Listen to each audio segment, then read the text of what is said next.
चलो बच्चों, आज हम लोग बात करेंगे सेकंड चैप्टर का रिवीजन करेंगे जिसका नाम है स्ट्रेटेजिक एनालिसिस। इस चैप्टर में हमने छोटे छोटे टॉपिक बहुत सारे पढ़े हैं, ठीक है। जैसे इसके बाद वाले जो चैप्टर है, अगर स्ट्रेटेजिक चॉइसेस देखें तो एक पूरे चार्ट में सारी स्ट्रेटेजीज आ गई, फिर उनको एक एक करके पढ़ते चले गए। इसमें ऐसा नहीं है, इसमें छोटे छोटे टॉपिक बहुत सारे हैं। अब छोटे छोटे टॉपिक की एक अच्छी बात भी होती है, ख़राब बात भी होती है। अच्छी बात ये कि छोटे छोटे टॉपिक ईजीली लर्न हो जाते हैं, ठीक है, और क्वेश्चन उनमें से छोटा ही बनेगा। और दूसरी चीज़ ख़राब बात ये कि किसी में से भी बन सकता है, इसलिए एक एलिमेंट्री आइडिया हमें सबका होना चाहिए। डीप किसी में भी नहीं जाना, लेकिन एलिमेंट्री आइडिया हमें सबका होना चाहिए। पीछे 4-5 टॉपिक है जिसपे से डीप जा सकते हैं, उनमें 5-5 नंबर के क्वेश्चन बनेंगे। जैसे माइकल पोर्टर की वो स्ट्रेटेजी 5 स्टेप, ठीक है। एक वो तुम्हारा जेनरिक स्ट्रेटेजी जो थी, ठीक है, सॉरी जेनरिक तो थर्ड में थी। इसके अंदर एक वो, हाँ माइकल पोर्टर भी थर्ड में था। वैल्यू चेन वाला एक इसमें आएगा, एक प्रोडक्ट लाइफ साइकिल की स्टेजेस इसमें आएंगी। ये 2-3 चीज़ों पे से बड़ा क्वेश्चन भी बन सकता है, बाकी सब छोटे छोटे टॉपिक। पेस्टल एनालिसिस भी इसी में आएगा। चलो, स्ट्रेटेजिक एनालिसिस का मतलब क्या है? जो मार्क करी हुई चीज़ें हैं उस पर ही फोकस रहेगा अपना, ठीक है। फर्स्ट चैप्टर के अंदर 2.3 पेज नंबर से शुरू करा था हमने इसको, ठीक है। यहाँ स्ट्रेटेजिक एनालिसिस की डेफिनेशन तुम्हें ये वाली टिक कराई थी जो सबसे परफेक्ट है कि environmental scanning is a natural and continuous process for every business. कुछ उसको इनफॉर्मल बेसिस पे करते हैं, कुछ फॉर्मल बेसिस पे करते हैं मीनिंगफुल इन्फॉर्मेशन निकालने के लिए। इसी को स्ट्रेटेजिक एनालिसिस बोलते हैं। इन्वायरमेंटल स्कैनिंग मतलब कुछ लोग हमेशा नेचुरली और कंटिन्यूसली अपने आसपास के इन्वायरमेंट को स्कैन करते रहते हैं। स्कैन करने का मतलब उन्हें खंगालते रहते हैं, आज क्या चल रहा है मार्केट में, कंपटीशन का क्या हाल है, रॉ मटेरियल कहाँ पे सस्ता मिल रहा है, क्या ठीक है, क्या चीज़ मार्केट में नहीं आई है, कौन सी ऐसी टेक्नोलॉजी है जो हमारे काम में आ सकती है, गवर्नमेंट की पॉलिसी क्या है, जीएसटी का रेट कहाँ बढ़ा है, कहाँ कम हुआ है। छोटी छोटी चीज़ों का भी ध्यान रखते हैं, ठीक है। जैसे अभी कल हम लोग बाय रोड ट्रैवल कर रहे थे, ठीक है। अब हम भारतमाला प्रोजेक्ट से चले हम वहाँ से, तो हमने क्या बोलते हैं, दिल्ली छोड़ा। तो दिल्ली हाईवे ख़त्म होते ही जैसे ही अपना हरियाणा एंटर हुआ तो हमने वहाँ पेट्रोल डलाया। तो एक छोटी सी चीज़ हमारे दिमाग में नहीं आई कि दिल्ली में 95 जो था वही 105 हो गया और वही राजस्थान में आके 111 हो गया। इस दरमियान हम लोग ने 100 किलोमीटर का ट्रैवल किया और 100 किलोमीटर में 3 अलग अलग रेटें आ गई, ठीक है। तो हम अगर वो चीज़ वहीं दिल्ली में डला लेते हैं और टंकी फुल करा लेते हैं वहीं पर, ठीक है, तो आपकी कुछ सेविंग हो जाती है, ठीक है। ये छोटी एक एग्जांपल दे रहा हूँ कि हमें आसपास के एनवायरनमेंट को, जिस चीज़ में हम हैं उसमें कितना अपडेट रहना चाहिए कि आज ये रॉ मटेरियल 96 का है, अब ये कल 92 का हो गया है, हाथों हाथ ऑर्डर देकर बुक करा लो। ये एनवायरमेंटल स्कैनिंग है, ठीक है। कब काम आएगा ये सब चीज़ें मत देखो। तो अपने आसपास के एनवायरनमेंट को कंटिन्यू बेसिस पे एनालाइज करते रहो, ठीक है, इवेल्युएट करते रहो और उससे मीनिंगफुल इंफॉर्मेशन कलेक्ट करते रहो, फॉर्मल बेसिस पे भी, इनफॉर्मल बेसिस पे भी। इसको इसको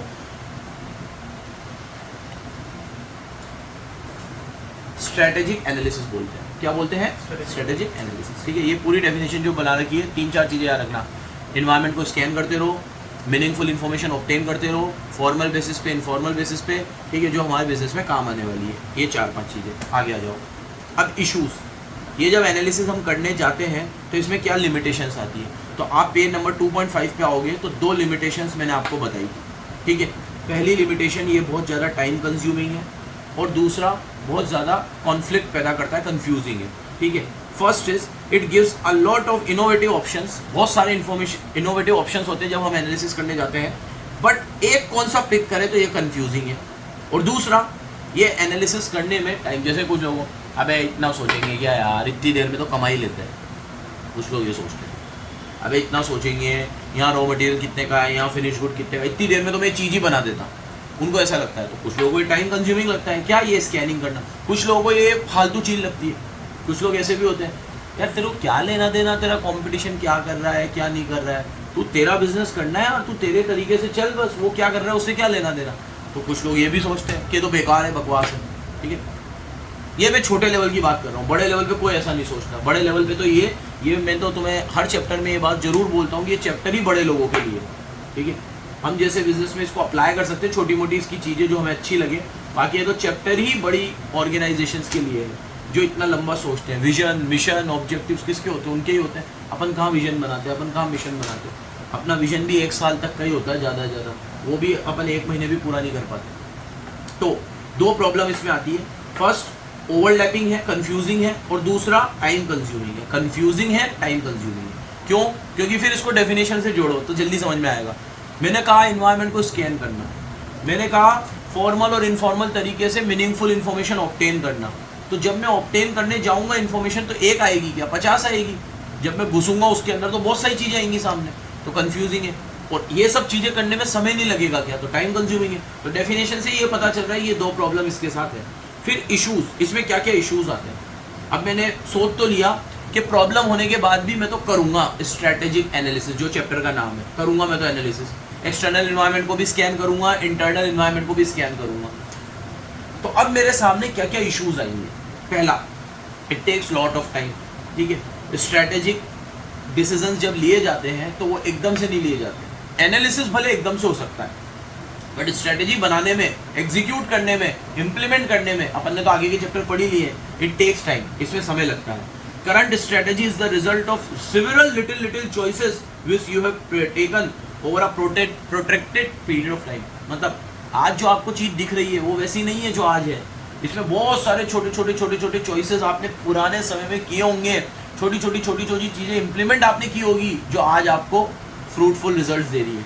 तो जो आज दिख रहा है उसे आज के हिसाब से ना देखकर उस समय से देखो जिस समय से उन्होंने करना शुरू किया। किसी भी छोटे बिजनेस को भी अपन देखते हैं बड़ा होते हुए, तो जब वो बड़ा होता है तभी वो दिखने लगता है, लेकिन जब वो छोटा था तब हमने थोड़ी देखा था उसे।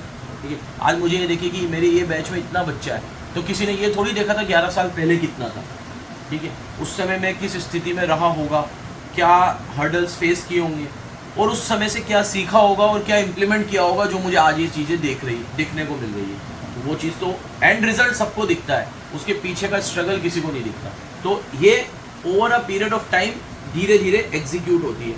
ठीक है, फिर बैलेंस बनाना पड़ता है आपको एक्सटर्नल और इंटरनल फैक्टर्स। जैसे उस दिन मैंने एग्जांपल दिया था कि आज के आपके कॉम्पिटिटर ने ये कह दिया कि भैया हम तो ये चीज़ इतने में पढ़ाएंगे, तो ये एक्सटर्नल फैक्टर है।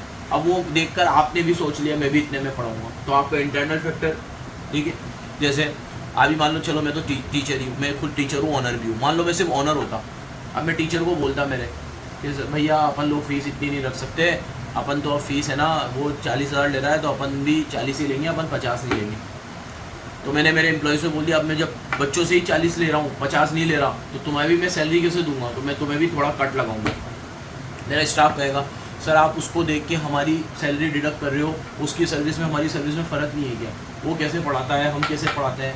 उसकी क्लास अगर 45 मिनट लगती है तो हम तो पूरा 1 घंटा पढ़ाते हैं। ठीक है, उसके यहाँ ये है तो हमारे यहाँ ये है। ठीक है सर, फिर हम भी उसके हिसाब से चलने लगेंगे। ठीक है, आप ऐसा कर लो, हमारी फ़ीस कम कर रहे हो तो हम सर्विसेज में भी कमी करेंगे, सीधी सी बात है, होगी कमी। ठीक है, जब फीस एक बेंचमार्क बन रहा है तो सर्विस भी बेंचमार्क बनेगी। ठीक है, तो अब आपको ये एक्सटर्नल और इंटरनल फैक्टर को बैलेंस करना पड़ेगा। अब क्या करोगे आप?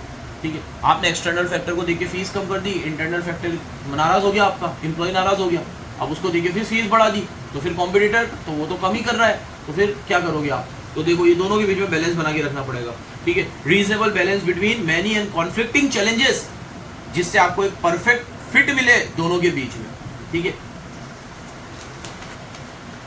तीसरा रिस्क। जो भी मार्केट के अंदर अलग अलग चीज़ें हो रही है, जब आप उसको डायनेमिक एनवायरनमेंट को स्कैन करने जाओगे तो आपको बहुत सारी रिस्क नज़र आएंगी, क्योंकि एनवायरनमेंट डायनेमिक है। जैसे रिस्क कहाँ से नज़र आएंगी? Liberalisation, boom, recession, technological advancement, inter country relationship, these all affect the risk. ठीक है, मेरे को अभी एक टाइम नहीं मिल रहा, मेरे को एक अभी मैं थोड़ा दुबई में जो बहुत भयंकर सुनामी आई है, बहुत तूफान आया अभी दुबई। हाँ, दुबई तूफान आया, मतलब बहुत भयंकर बारिश हुई है और नुकसान भी बहुत हुआ है दुबई में, भाई बता रहा था मेरा। तो मैं सोच रहा था कि अब इससे हमारे इंडियन बिजनेस पे क्या फ़र्क पड़ेगा, इसकी रिसर्च करके एक वीडियो बनाऊँ। ठीक है, अलग से एक ऐसे ही करंट अफेयर के ऊपर से सोच रहा था मैं कल। ठीक है, टाइम मिला नहीं, आज ये कार्तिक आ गया जान खाने को। अब देखिए कल मैंने उसका डेटा भी इकट्ठा कर रखा है, कल मैं कार में बैठा बैठा डेटा इकट्ठा कर रहा था, इन चीज़ से क्या होता है, इस चीज़ से क्या होता है। इंशाल्लाह अगर कल हुआ तो मैं एक वीडियो बनाऊँगा। तो एक कंट्री में क्या होता है, कई बार उस कंट्री के साथ अगर हमारे इंटर कंट्री जैसे 20 लाख लोग हमारे यहाँ से गल्फ कंट्रीज में काम करते हैं, तो वहाँ कुछ भी होता है तो उससे हमारा थोड़ा फर्क तो पड़ता ही है, ठीक है। तो ये inter country relationship, technological advancement, जो कोई दूसरे देश में वॉर डिक्लेयर हो गया कहीं, तो भले वहाँ वॉर डिक्लेयर हुआ है, लेकिन हमें जैसे रशिया और यूक्रेन का जब वॉर हुआ तो हमें पेट्रोल सस्ता मिल गया, हमने उठा लिया क्रूड ऑयल बहुत सारा रशिया से। जब रशिया पे सब में सैंक्शन लगा रखे थे, सैंक्शन मतलब सबने मना कर रखा था कि रशिया के साथ ट्रेड मत करो, इंडिया ने तो मौके का फ़ायदा उठाकर सस्ते में क्रूड ऑयल खरीद लिया। तो ये inter country relationship, competitive advantage जो हमें बाहर से मिल रहे हैं, ये सब में दोनों चीज़ें, रिस्क भी है रिवॉर्ड भी है, रिस्क हो गया रिवॉर्ड, तो इन तीन चीज़ों का ध्यान रखना है, हमें बैलेंस करना है इंटरनल एक्सटर्नल को, पीरियड ऑफ टाइम लगेगा, ये हमें सोच के रखना है, और रिस्क, ठीक है। आगे आ जाते हैं। इसके बाद आपको मैंने बता रखी थी स्ट्रेटेजिक रिस्क, ठीक है, इसमें एक्सटर्नल रिस्क के बारे में बताया था मैंने आपको।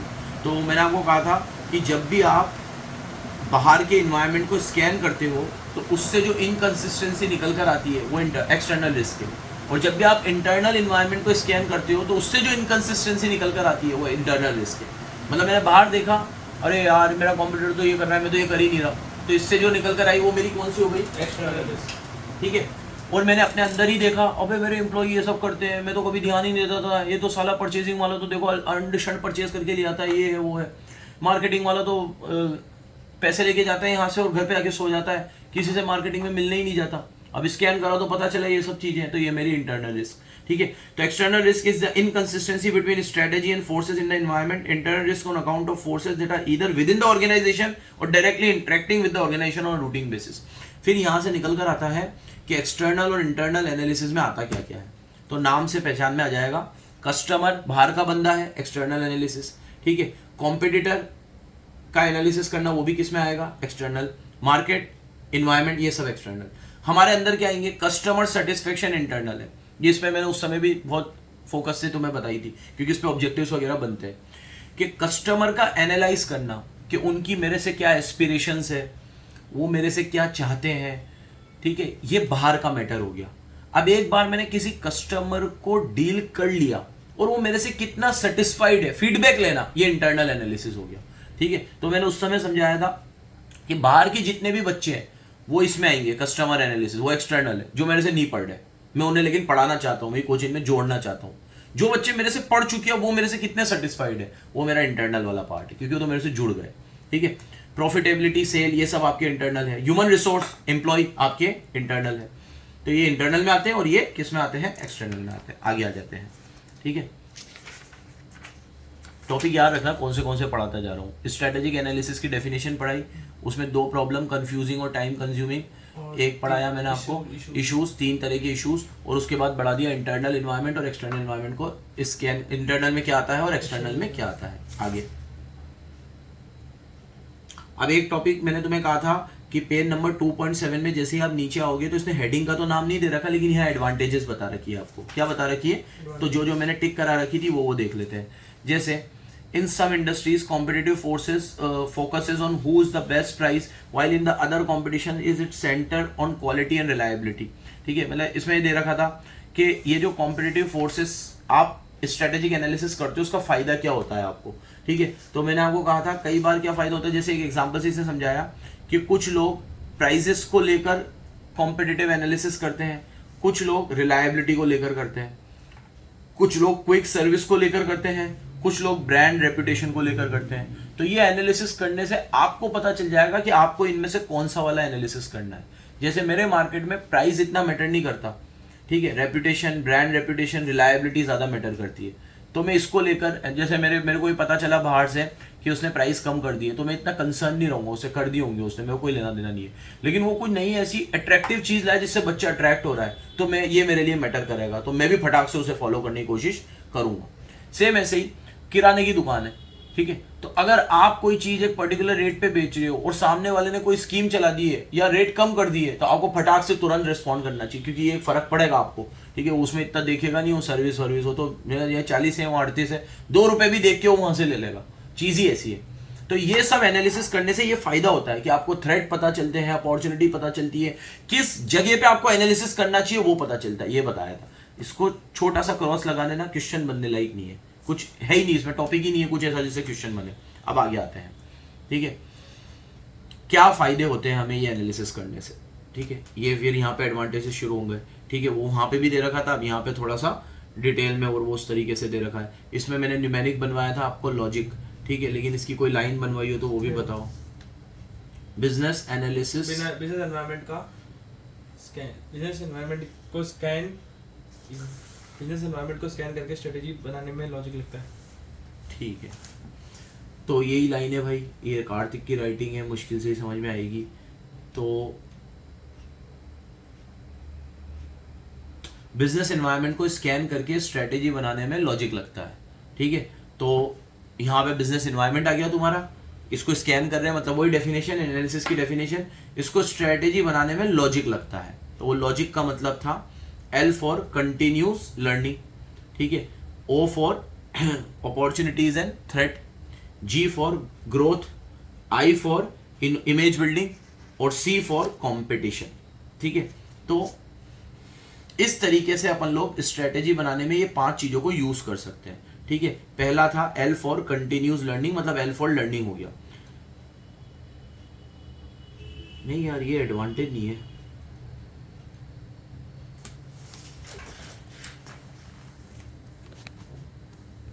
हेलो, हाँ बेटा, सॉरी, एडवांटेज ही है। ठीक है, तो लॉजिक का मतलब समझ लो जल्दी जल्दी से। पहला लर्निंग, जब आप ये सारी स्कैनिंग वगैरह करते हो तो बाहर से कुछ ना कुछ सीखने को ही मिलेगा। आप एक पर्सन से भी 2 मिनट आधा घंटा बात करते हो तो कुछ ना कुछ तो ऐसी बात निकल ही जाएगी जो आपको फायदा करेगी। यहाँ तो आप इसी मोटिव से बाहर जा रहे हो कि हमें क्या क्या पता चलेगा, इन्वायरमेंटल स्कैनिंग कर रहे हो, फॉर्मल इनफॉर्मल डेफिनेशन याद रखना।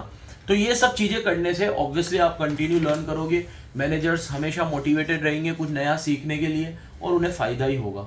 तो कंटिन्यूस लर्निंग का प्रोसेस है। O फॉर अपॉर्चुनिटी और थ्रेट पता चलेगी, इस पे तो बहुत चर्चा कर चुके हैं, ज़्यादा नहीं करेंगे। G फॉर ग्रोथ, ठीक है, ये सब चीज़ें करने से आपका बिजनेस ग्रो ही करेगा। ठीक है, I फॉर इमेज बिल्डिंग, ठीक है, इमेज बिल्डिंग में ये एक बहुत बढ़िया लाइन लिखी हुई थी कि environment understanding help the business to improve their image by showing their sensitivity to the environment in which they operate. मैंने उस समय कहा था तुम लोगों को कि ये लोग जो करते हैं वो ये दिखाते हैं कि वो इन चीजों को लेकर कितने सेंसिटिव है। मतलब एक नॉर्मल सा बिजनेसमैन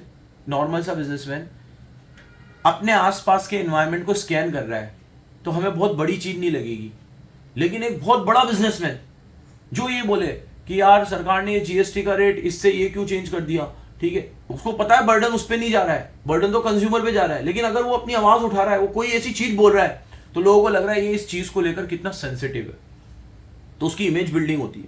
जैसे अश्नीर ग्रोवर का नाम तुम सबने सुना होगा।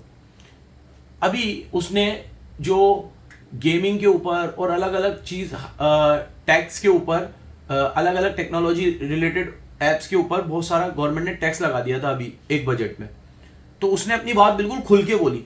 उसने कहा यार ये गलत कर रही है गवर्नमेंट, ठीक है, ये इतना टैक्सेस नहीं लगाना चाहिए, और उससे कुछ सुझाव भी दिए इस तरीके से हो सकता है, ये हो सकता है, ठीक है। यूपीआई पे भी वो टैक्स लगा रहे थे बीच में, ठीक है, और कहा था कि भाई यूपीआई के ऊपर भी हम ट्रांजेक्शन में ये टैक्सेस लगाएंगे, ये करेंगे, तो भारत पे उसी ने इंट्रोड्यूस किया था। तो उस समय भी उसने ऐसा कहा उसने कि उस समय भी हमारी एक कोई मीटिंग थी, उसमें हमने बात उठाई थी, तो फिर इन्होंने यूपीआई के ऊपर ड्रॉप किया उसको लगाने से, नहीं तो ये आज इतना फेमस ही नहीं होता यूपीआई अगर इस पे भी तुम टैक्स वैक्स लगा देते। आज ये कितना ठेले वेले पे भी मिलेगा तुम्हें ट्रांजेक्शन, मतलब टैक्स मतलब वही 1%, 0.5% ऐसे काटना पीटना, ठीक है। तो वो सब चीज़ों को लेकर ये दर्शाता है कि तुम एनवायरनमेंट में होने वाली हर छोटी छोटी चीज़ों को लेकर कितने सेंसिटिव हो, तुम जागरूक हो। इससे कई बार आपके कस्टमर पे एक बहुत पॉजिटिव इंपैक्ट जाता है कि यार ये हमारी बात रख रहा है, ये लड़ रहा है हमारे लिए, अच्छी बात है। ये उनमें से नहीं है कि जो हो रहा है होने दो, तुम्हारी एस्तेस कराओ, ठीक है, मुझे कौन सा अपनी जेब से जीएसटी देना है, कस्टमर पे ही तो आएगा बर्डन। तो याद रखना, इससे आपकी इमेज बिल्डिंग होती है, बिल्कुल होती है, ठीक है। और लास्ट सी से कंपटीशन, आप अपने कॉम्पिटिटर्स को एनालाइज करके उनसे मीट करने के लिए आपको क्या रिसोर्स चाहिए, क्या क्या आपके पास होना चाहिए, वो सब आपको पता चल जाता है। वो तभी पता चलेगा जब आप उनको पहले, मैंने उस दिन भी कहा था कि कुछ लोग तो इसलिए भी गलती कर जाते हैं क्योंकि वो अपने कॉम्पिटिटर को कम आंक लेते हैं, ठीक है। आप उनसे लड़ने के लिए पहले उनकी स्ट्रेंथ और वीकनेस तो पता करो, ठीक है। मतलब डे 1 पे बताया था ना मैंने तुम्हें कि स्ट्रेटेजी निकला ही कहां से है, वॉर से, और वॉर में अपने इनेमी की जब तक आपको स्ट्रेंथ और वीकनेस नहीं पता तब तक आप उससे अच्छे से कॉम्पीट नहीं कर सकते। L for learning, continuous learning, continuous learning का L हो गया। O for opportunity threat, simple है, ग्रोथ सिंपल है। फिर I इमेज बिल्डिंग पे थोड़ा अच्छा से ध्यान रखना, और C for competitor, meeting competition, ठीक है। नेक्स्ट, अब दो इन्वायरमेंट होते हैं, माइक्रो और मैक्रो, इस पे भी क्वेश्चन कम बनेगा, ठीक है, क्योंकि इसके अंदर जो पेस्टल एनालिसिस है उस पे से ज़्यादा चांस है बनने का। फिर भी पढ़ लेते हैं माइक्रो और मैक्रो। तुमने बचपन से पढ़ते आ रहे हो माइक्रो मतलब क्या है। जब भी हम किसी स्मॉल एरिया को, स्मॉल फर्म को, स्मॉल इंडस्ट्री को, या एक सिंगल यूनिट को स्टडी करते हैं तो वो माइक्रो इकोनॉमिक्स है। और जब हम इंटायरली पूरी इकोनॉमी को स्टडी करते हैं तो वो मैक्रो है। तो माइक्रो मैक्रो तो हमें पता ही है, ठीक है। अब ये बोल रहा है micro is related to small unit और immediate circumference of an organization, it influence an organization regularly directly। और माइक्रो के अंदर सप्लायर, कंज्यूमर, मार्केटिंग, इंटरमीडिएट, ये सब माइक्रो में आता है जब मैं एक लेवल की स्टडी कर रहा हूँ। और मैक्रो में मैं पूरी सोसाइटी की, पूरी इकोनॉमी की, पॉलिटिकल, पेस्टल, फेस्टल जो भी पढ़ा था वो सब किस में आया, मैक्रो में आ गया। मैक्रो पे ये पूरा चैप्टर है, तो मैक्रो शुरू कर देते हैं अपन लोग, ठीक है। मैक्रो एनालिसिस में क्या क्या आएगा, सबसे पहले इसने बताया, मैंने आपको पेस्टल एनालिसिस बताया था, इसने शायद 2 में कर रखा था ना पहले, ये 3-4 बताकर फिर वापस डिटेल में वापस से पेस्टल बताया था। ये देखना यहाँ पे एलिमेंट्स ऑफ मैक्रो इकोनॉमिक्स में इसने पहले बताया हम लोगों को डेमोग्राफिक। इसमें मैंने आपको कहा था कि इसमें जिस पॉपुलेशन, जो आपका मेन पॉपुलेशन है, क्लाइंट बेस है आपका, उसके कैरेक्टरिस्टिक्स को स्टडी करना। जैसे मेरा मेन पॉपुलेशन कौन सा है, स्टडी मेरा क्लाइंट कौन सा है, मेरा क्लाइंट स्टूडेंट, मतलब मैं ऐसा बोल दूं 18 to 25, मतलब मुझे पूरे इंडिया की पॉपुलेशन से मतलब नहीं है, लेकिन मुझे 18 to 25, फिर 18 to 25 में भी कॉमर्स किसने ली, वो मेरा क्लाइंट बेस हो गया एकदम। तो मेरे को मेरे डेमोग्राफिक एनवायरनमेंट को स्टडी करना चाहिए मैक्रो में सबसे पहले। तो पहले आता है characteristics of population that has been classified and explain according to certain criteria like age, gender, income. इस हिसाब से आपका जो क्राइटेरिया है वो डेमोग्राफिक प्रोफाइल होगा, ठीक है। इसमें किस एज के लोग हैं, किस इनकम के, किस एजुकेशन से, मेरे बताया तो मेरे लिए 18 से 25 हो गया, ठीक है। ऐसे ही कोई दवाइयाँ बना रहा है तो उनके लिए 50 से 55 के ऊपर जो एक पॉपुलेशन है वो कितना है, वो मैटर करेगा। शॉल, कंबल, ये सब चीज़ें बनाते हैं, उनके लिए भी वही वाला मेन उनका जो टारगेट कस्टमर है वो है। फिर कोई फर्स्ट क्राई, उनके लिए बच्चा, ठीक है, 0 to 5 उनके लिए, फर्स्ट क्राई वालों के लिए। ऐसे डेमोग्राफिक एनवायरनमेंट में हम लोग डेमोग्राफिक कंडीशन, पॉपुलेशन के कैरेक्टरिस्टिक्स को स्टडी करते हैं, पॉपुलेशन के कैरेक्टरिस्टिक्स को स्टडी करते हैं। नेक्स्ट, सोशो और कल्चरल एनवायरनमेंट। अब हमारे बीच में सोशो और कल्चरल एनवायरनमेंट में मैंने तुम लोगों को बताया था कि आपकी जो सोसाइटी है जिसमें आप ऑपरेट करते हो वो, ठीक है। तो a general factor that influence all the environment, मतलब इसमें मैंने बहुत सारे एग्जांपल दिए थे तुम लोगों को कि क्या लिखा है तूने कि सोसाइटी ने लिटरेट की डेफिनेशन है able to food and write. Society में लिटरेट, आप लिटरेट की क्या डेफिनेशन है, आपकी सोसाइटी में लिटरेट की क्या डेफिनेशन है, लिटरेसी की क्या डेफिनेशन है, ठीक है। और एथिकल स्टैंडर्ड्स क्या है आपकी सोसाइटी के। जैसे मैंने इसमें इंडिया का ये एग्जांपल दिया कि हमारा लिटरेसी रेशो भले 72-75% है, तो लिटरेसी में तो बस ये पता चलता है कि ability to write and read, कि वो लिखना पढ़ना कितना जानता है, बट ये नॉर्मल लिटरेसी होती है। यहाँ पे जो सोशो कल्चरल एनवायरनमेंट की बात हो रही है उसमें दूसरी भी लिटरेसी कवर्ड है, ठीक है। जैसे core belief of a particular society, कि आपकी सोसाइटी के बिलीफ सिस्टम क्या है, ठीक है, क्योंकि इनसे भी आपकी कोर वैल्यूज क्या है सोसाइटी की। वो पढ़ना लिखना जानते ये एक बात है, बट और भी दूसरी चीजें आती है जो एक सोसाइटी, जैसे जब मैं बात सोसाइटी की करता हूं ना, तो मैं उस एरिया के सोशल बिलीफ की बात करता हूं, किसी रिलीजन की बात नहीं करता। जैसे एशिया, मैंने उस समय कहा था आपको कि पूरे एशिया का सोशो कल्चर एनवायरनमेंट आपको ऑलमोस्ट एक जैसा मिलेगा। फिर वेस्ट में जाओगे तो अलग हो जाएगा, है ना, यूरोप में, अमेरिका में अलग हो जाएगा। लेकिन हमारा जो कल्चरल सिस्टम है सोशो, जैसे जो चीज यहां बिक रही है इजीली वो चीज पाकिस्तान, अफगानिस्तान, बांग्लादेश, नेपाल, भूटान में बिक जाएगी इजीली, ज्यादा हाथ पे चलाने नहीं पड़ेंगे आपको। इनफैक्ट खाने पीने का सिस्टम भी बहुत हद तक सेम मिल जाएगा आपको, पहनना ओढ़ना थोड़ा बहुत ट्रेडिशन फर्क होता है लेकिन ऑलमोस्ट। चाइना में वो कि वही मिल जाए, भले एशिया में है लेकिन पॉसिबल नहीं है, फिर वहाँ खाना पीना दूसरी चीजें चेंज हो जाती है। लेकिन जो चाइना में हो वही ताइवान में, जापान में आपको फिर सिमिलरिटी मिल जाएगी। तो ये सोशो इन्वायरमेंट है आपका। इसके अंदर एक पर्टिकुलर, मतलब मैं किसी पर्टिकुलर रिलीजन या किसी पर्टिकुलर जेंडर की बात नहीं कर रहा हूं, सोशल इन्वायरमेंट के अंदर आप जिस सोसाइटी में ऑपरेट होते हो उसकी बात होती है कि जिस सोसाइटी में, जैसे मैं इंडियन कल्चर में हूं, ठीक है, तो हमारा इंडियन, जैसे मैंने तुम्हें एग्जांपल दिया था कि शादियों में आप देखोगे तो हल्दी का सिस्टम हिंदुओं में भी होता है, मुस्लिम्स में भी होता है, ठीक है, मेहंदी का सिस्टम सब में होता है, ठीक है, घोड़ी चढ़ने का सिस्टम ये भी सब में होता है। देखा जाए तो रिलीजन वाइज तो ये कितना अलग है, लेकिन ये सिस्टम कहाँ से? अब जो मुस्लिम की शादी इंडिया में हो रही है और वही मुस्लिम की शादी वहाँ दूसरी गल्फ कंट्रीज में होंगी, तो कल्चर और ट्रेडिशन में बिल्कुल फर्क आ जाएगा। वहाँ ये सब सिस्टम नहीं है, ठीक है, अलग है।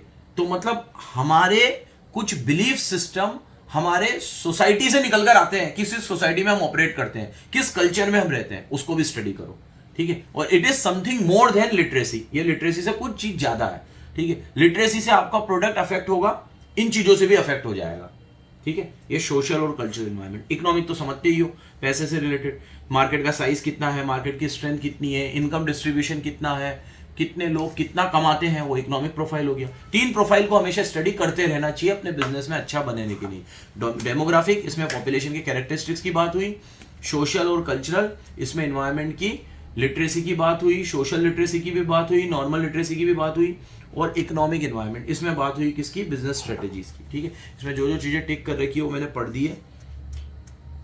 ये वाली लाइन मैंने अभी बोली तुम्हें, it differs from the demographic in the sense it is not the characteristics of the population but is the behaviour and belief system of that population.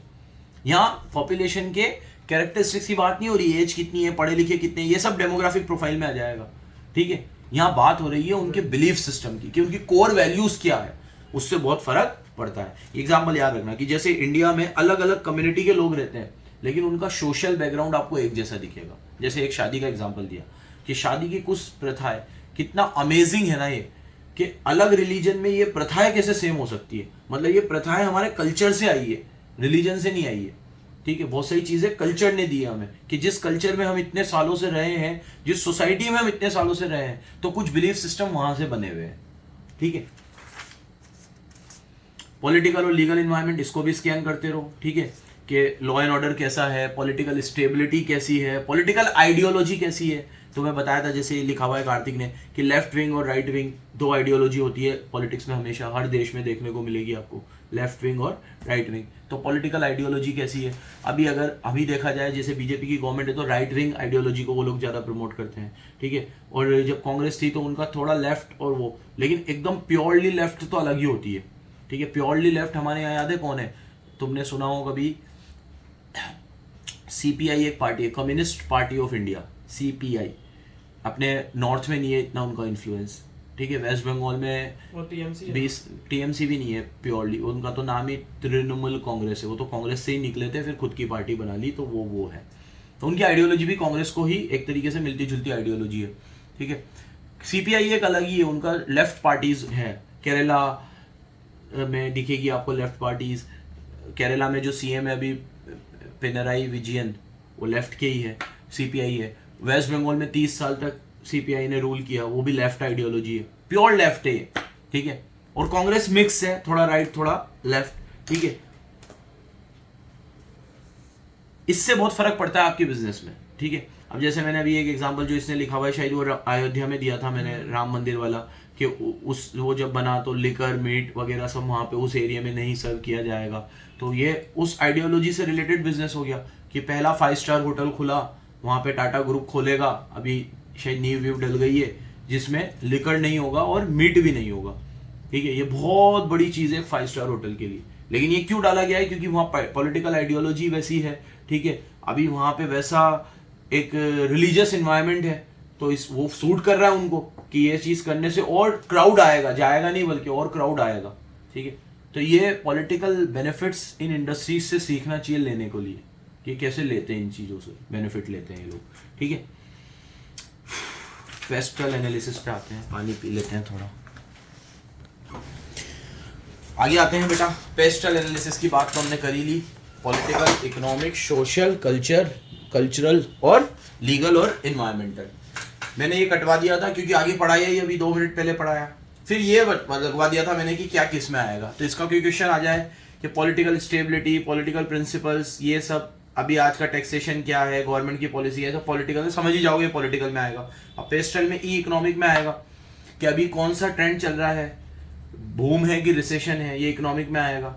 फिर एस, लाइफस्टाइल क्या है, डेमोग्राफिक्स क्या है, कस्टमर के एट्रीब्यूट्स क्या है, customer के opinions क्या है, ये सोशल है।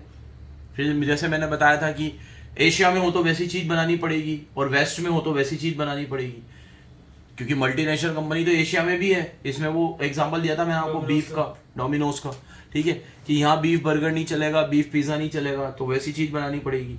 वहाँ पे चलेगा, वहाँ वैसी बना लो। टेक्नोलॉजिकल, ठीक है, क्या टेक्नोलॉजी आप यूज कर रहे हो, ठीक है, सॉरी मार्केट में कैसी कैसी टेक्नोलॉजिकल अपग्रेड, इसमें एआई का एग्जांपल दिया था, तो ये सब टेक्नोलॉजिकल में आ गए।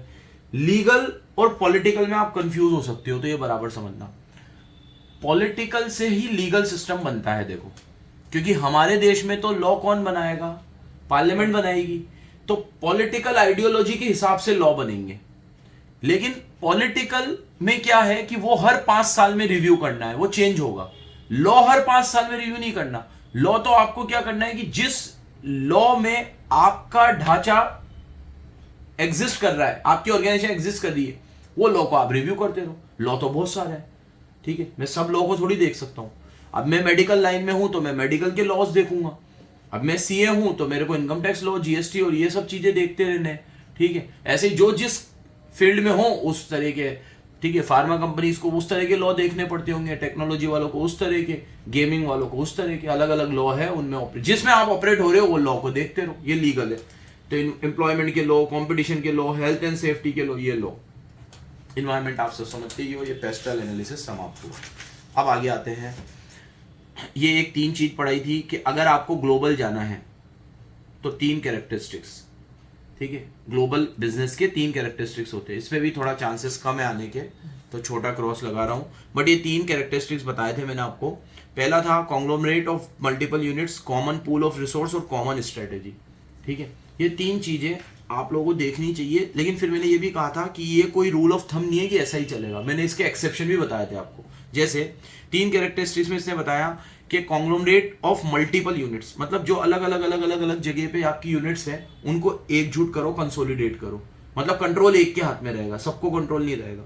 फिर कॉमन पूल, रिसोर्सेज सब जगह कॉमन, जैसे अगर मान लो मेरी इंडिया वाली यूनिट उतनी नहीं चल रही, अमेरिका वाली चल रही है, तो मैं यहाँ से पैसा वहां दे दूंगा, कॉमन पूल है, मेरे को सबको साथ में लेके चलना है। स्ट्रेटेजी भी कॉमन रहेगी, लेकिन मैंने कहा था ये जरूरी नहीं है। जैसे मैंने डोमिनोज का एग्जांपल दिया कि उन्होंने स्ट्रेटेजी चेंज कर तो दी, ठीक है, नॉन वेज पिज्जा से वेज पिज्जा पे आ गए सीधे, ठीक है। बीफ तो एकदम नॉन वेज में भी एक्स्ट्रा ऑर्डिनरी कैटेगरी हो गई, उससे बिल्कुल चेंज होकर बिल्कुल वेज पे आ गए, तो स्ट्रेटेजी चेंज करी ना इंडिया आते ही, तो जरूरी थे। तो ये 3C बताए थे इन्होंने, 3C, consolidate, common pool and common strategy. लेकिन ये कोई रूल ऑफ थंब नहीं है कि ऐसा ही चले, ठीक है।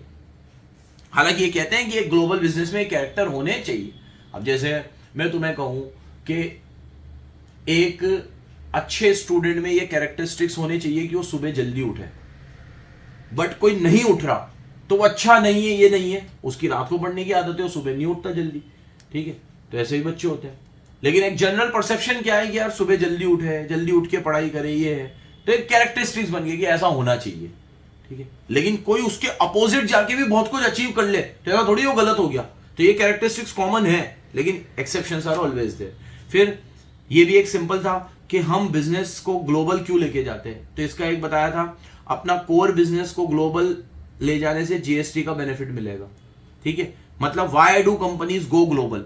तो अगर ये बुक से भी ना लिखना हो ना, तो मैंने तुमसे पूछा था स्टार्टिंग में कि बताओ हम लोग ग्लोबल क्यों जाते हैं, तो तुमने बहुत सारे पॉइंट बिल्कुल तुक्के में भी सही बोल दिए थे कि इसलिए जाते हैं, इसलिए जाते हैं। तो फिर अपन ने न्यूमेरिक बना रखा है, अपना कोर बिजनेस को ग्रो करने के लिए जीएसटी, अपने कोर बिजनेस को ग्लोबल ले जाने से जीएसटी का बेनिफिट मिलेगा, ठीक है। तो कोर और जीएसटी, इसमें मेरे 2 वर्ड थे, कोर और जीएसटी।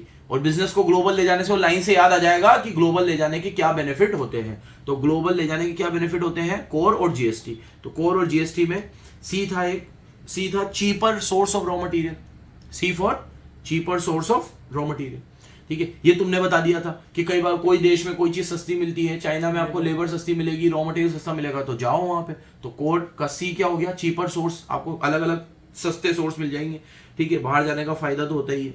अभी चाइना में एक वो मिलता है, चाइना में एक जैसे अपने यहाँ फेयर लगते हैं ना, फेयर लगते हैं अलग अलग तरह के, ठीक है। दुबई में एक्सपो लगा था अभी कुछ समय पहले, तुमने सुना होगा दुबई एक्सपो, पूरे वर्ल्ड के बिजनेसमैन आए थे उसमें, ठीक है। ऐसे चाइना में एक एक्सपो लगता है जो हर साल लगता है, और यू वॉन्ट बिलीव कि कम से भी कम 20 लाख लोग इंडिया से चाइना जाते हैं उस एक्सपो में पार्टिसिपेट करने को। कोटा से कम 7-8 लोग को मैंने देखा है जो इस एक्सपो में जाते हैं।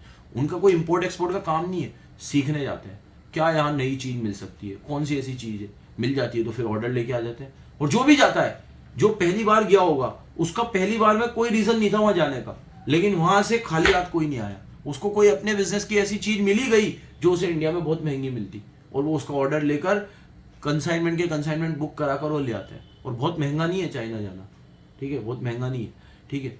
तो बाहर आप जब जाओगे अलग अलग कंट्रीज में तो आपको बेनिफिट ही बेनिफिट है। तो ये ग्लोबल जाने के अनगिनत फायदे हैं। तो पहला तो चीप रॉ मटेरियल मिल जाएगा आपको। O4, इसमें ओ नहीं लगा रखा तूने,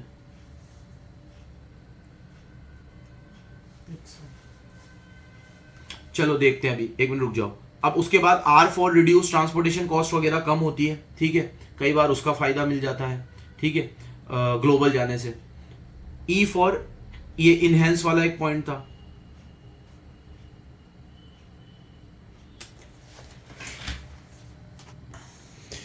बच्चों इसमें ओ नहीं मिल रहा है, अब जो भी मैंने तुम्हें ओ बताया हो देख लेना, कोर में बाकी सब मिल गया है, ठीक है। सी का मतलब था चीपर रॉ मटेरियल, या किसी ने सी को कैश फ्लो लिखा हो तो कैश फ्लो, ठीक है। ओ नहीं मिल रहा है। आर था आपका रीजनल इंटीग्रेशन, ई था आपका इन्वायरमेंट, डायनेमिक इन्वायरमेंट का ई था, ठीक है, कोर हो गया। फिर जीएसटी में जी था ग्रोथ का, ठीक है, ग्रोथ का। एस था सैचुरेशन पॉइंट का, और टी था ट्रांसपोर्टेशन का, ठीक है। ये सब मैं पॉइंट आपको जल्दी जल्दी डिस्कस कर देता हूं। देखो बच्चों, बाहर जाएंगे तो ग्रोथ पहला पॉइंट है, तो ग्रोथ तो होगी होगी, ठीक है। एक मैंने तुम्हें कहा था, एक गांव से दूसरे गांव में अपना बिजनेस फैलाते हैं तो फायदा मिलता है। तो आप तो कंट्री से दूसरी कंट्री में जा रहे हो, ग्लोबल जा रहे हो, फायदा क्यों नहीं होगा, फायदा होगा। सेकेंड पॉइंट डायनेमिक इन्वायरमेंट है। जैसे जैसे आपका ट्रांसपोर्टेशन फास्ट होता जा रहा है, कम्युनिकेशन फास्ट होता जा रहा है, टेक्नोलॉजी अपग्रेड होती जा रही है।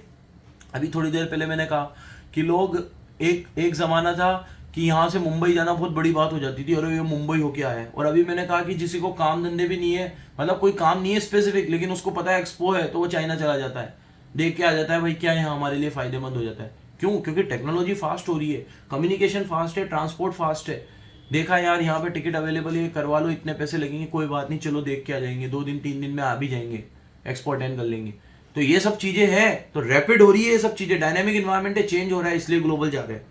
सैचुरेशन पॉइंट आ जाता है, कई बार आपका डोमेस्टिक मार्केट एडिक्वेट नहीं होता, आपको लगता है कि भाई इस मार्केट में मैं जितना बेच सकता था बेच दिया, अब सैचुरेशन पॉइंट आ गया, अब मेरे को अगर फायदा कमाना है तो मेरे को ग्लोबल जाना ही पड़ेगा, ठीक है।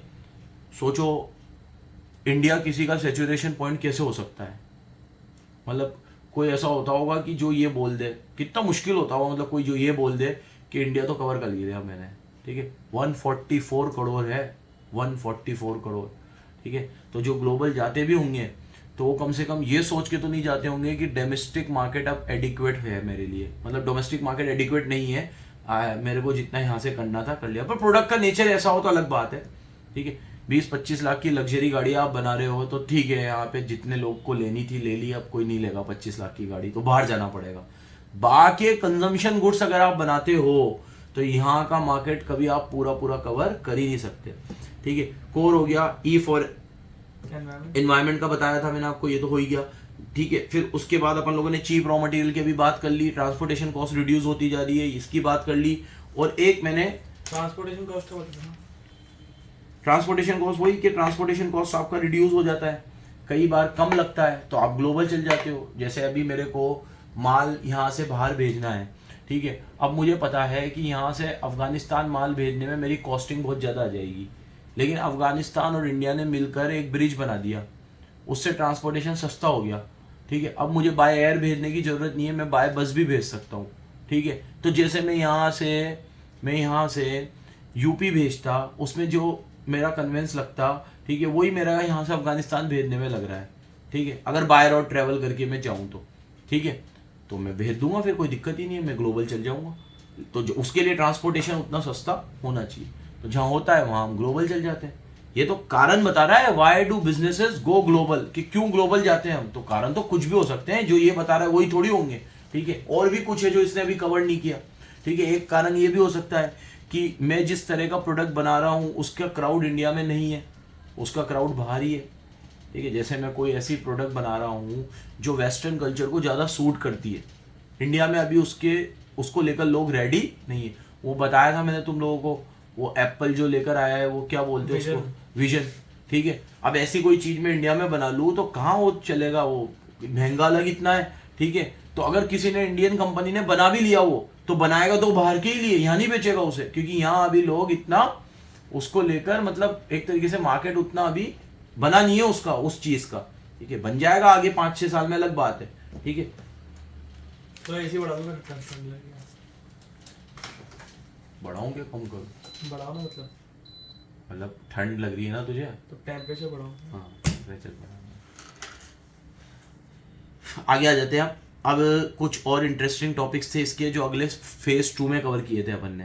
प्रोडक्ट क्या है, इंडस्ट्री क्या है, प्रोडक्ट लाइफ साइकिल क्या है, वैल्यू चेन एनालिसिस क्या है, ये सब इसी में आएंगे अब, ठीक है। तो अब आ जाते हैं प्रोडक्ट के ऊपर। उसके पहले बीच में ये एक और दे रखा है कि इंटरनेशनल एनवायरनमेंट 3 तरह का होता है, एक मल्टीनेशनल, एक रीजनल, एक कंट्री इन्वायरमेंटल एनालिसिस। मतलब जब हम लोग बाहर जाके एनालाइज करते हैं, ग्लोबल जाते हैं, बाहर जाते हैं, तो 3 तरह के लेवल हमें देखने को मिलते हैं। एक मल्टीनेशनल एनवायरनमेंट, ठीक है, इसमें हम लोग आइडेंटिफाई, एंटिसिपेट और मॉनिटर करते हैं पूरे ग्लोबल एनवायरनमेंट को, ठीक है। तो नाम से ही पता चला है मल्टीनेशनल, ठीक है। इसमें हम पूरे, अब इसके लिए प्रोडक्ट भी मेरा वैसा होना चाहिए, मार्केट भी मेरा वैसा होना चाहिए, ठीक है। अब इंटरनेशनल लॉज में क्या चल रहा है, इंटरनेशनल मार्केट में क्या चल रहा है, ये मुझे तभी फर्क करेगा ना जब मेरा प्रोडक्ट इंटरनेशनल है या मेरा रॉ मटेरियल बाहर से आता है, मेरा कुछ भी इंटरनेशनल है ही नहीं।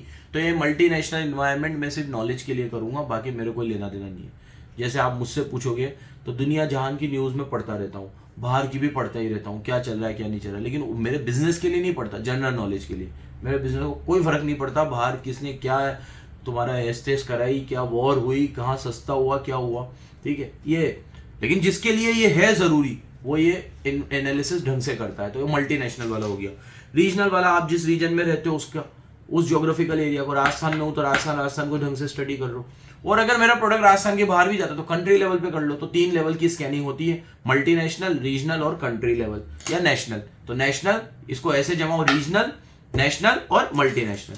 चलो आगे आ जाओ। ये एक बकवास चीज थी, मतलब बहुत ही बकवास, जिसपे से 200% कभी क्वेश्चन नहीं मिल सकता। क्या कि प्रोडक्ट क्या होता है। प्रोडक्ट टेंजिबल भी होता है, प्रोडक्ट इंटेंजिबल भी होता है, प्रोडक्ट की एक प्राइस होती है, प्रोडक्ट के कुछ फीचर्स होते हैं।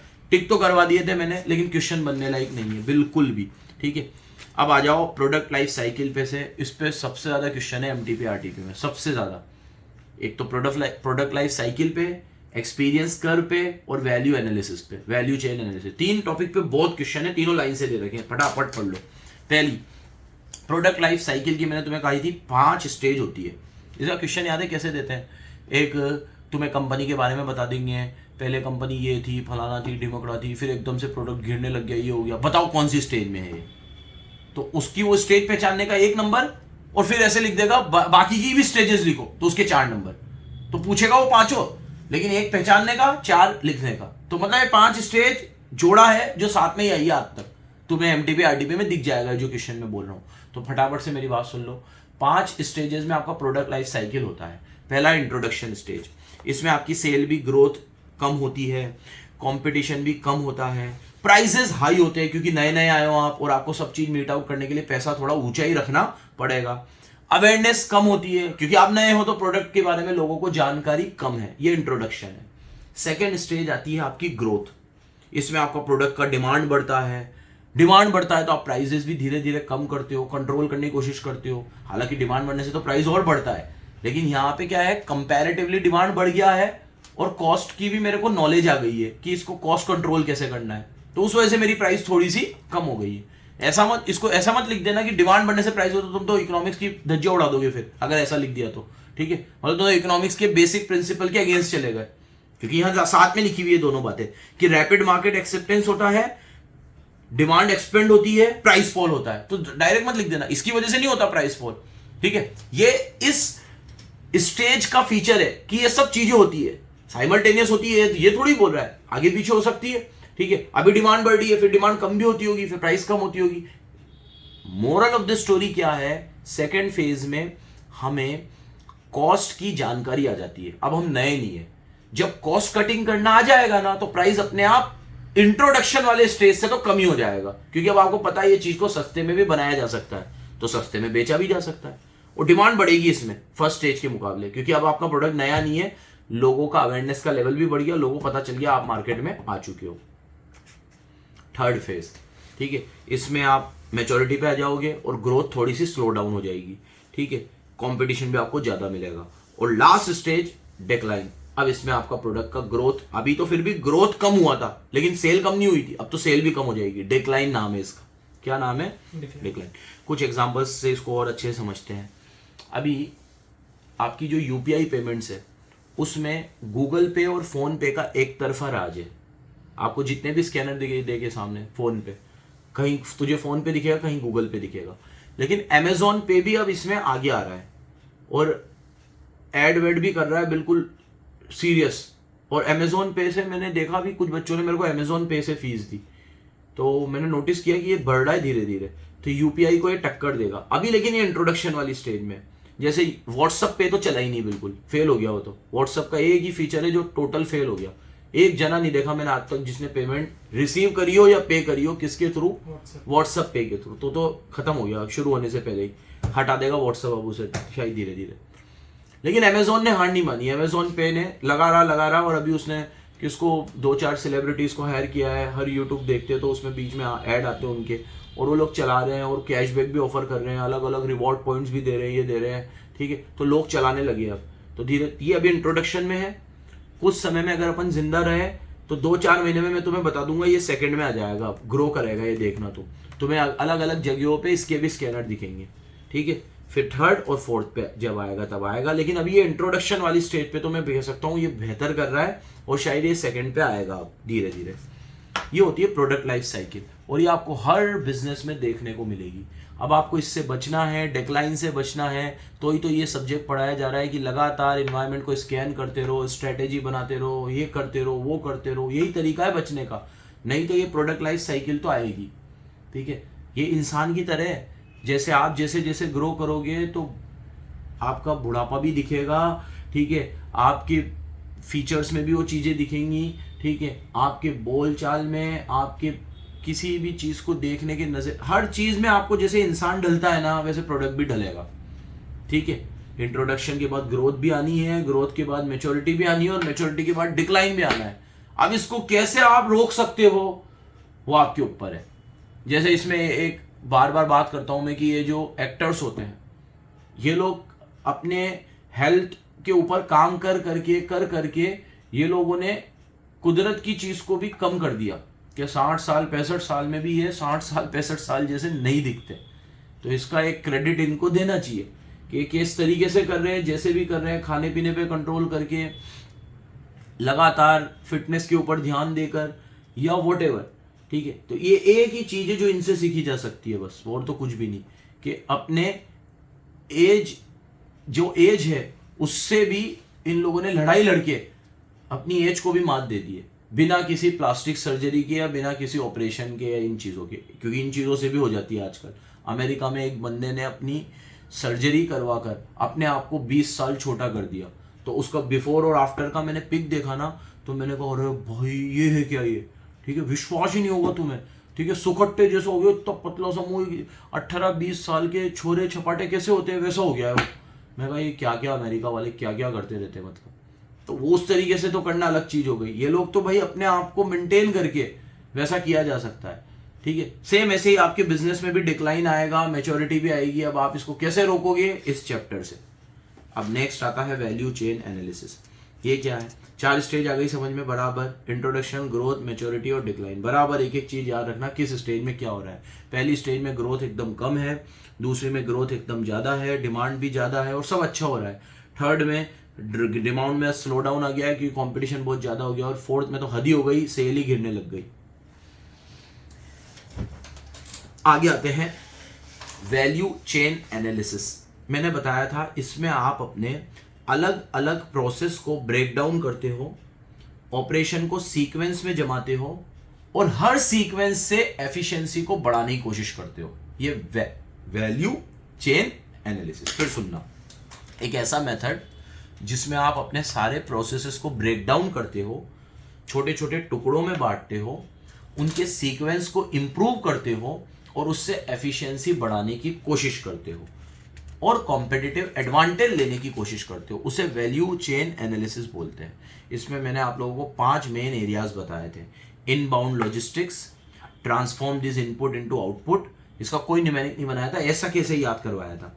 Outbound logistics, marketing and sales और सर्विस। मतलब अभी आपने कहा सर अपने सारी एक्टिविटीज को छोटे छोटे हिस्सों में बांटो, तो ये माइकल पोर्टर ने दिया है कि ऐसे बांटो आप। माइकल पोर्टर साहब हर जगह अपनी छोटी चोंच लेकर आई जाते हैं और हर जगह अपनी छाप छोड़ ही देते हैं। मेरे को तो लग रहा है एग्जाम में आप माइकल पोर्टर नाम से ही कंफ्यूज ना हो जाओ कि ये हर जगह अपनी एस्टेस करवा गए हैं।